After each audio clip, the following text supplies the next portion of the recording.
In today's video, I'm going to teach you how to change Behance cover photo. Your cover image is the first thing people see when they discover your project.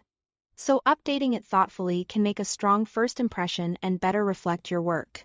Start by heading to your Behance profile and locating the project you want to update. Hover your cursor over the project thumbnail to reveal the pencil icon, then click it to open the editor. This takes you into the project workspace where you can make changes without altering the rest of your content. If you are working on a desktop, this view is the most straightforward and gives you the clearest preview of how your cover will appear on the grid and on your project page. Once you are in the editor, look to the top right corner. You'll see a Settings or Continue button, depending on your current view. Click that to access the options for updating your project. From there, choose Edit Cover Image.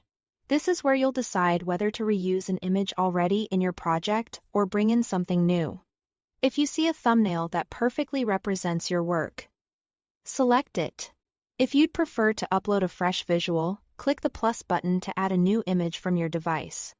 Aim for a crisp, high-quality file so it stays sharp when scaled. Clean backgrounds and strong focal points usually perform best as covers because they read well at smaller sizes. After you've selected the image, you'll land on the cropping screen.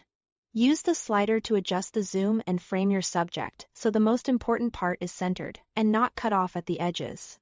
You can drag the image to fine-tune the position until it feels balanced. Think about how it will look both on the project page and as a small thumbnail in your portfolio grid. If T here is text in the image, leave some safe space around the edges to avoid accidental clipping. When you are happy with the framing, click Crop and Continue.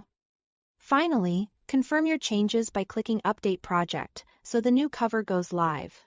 If the preview isn't quite right, you can repeat the crop and adjustment process in seconds until it's perfect. That's it. Thanks for watching.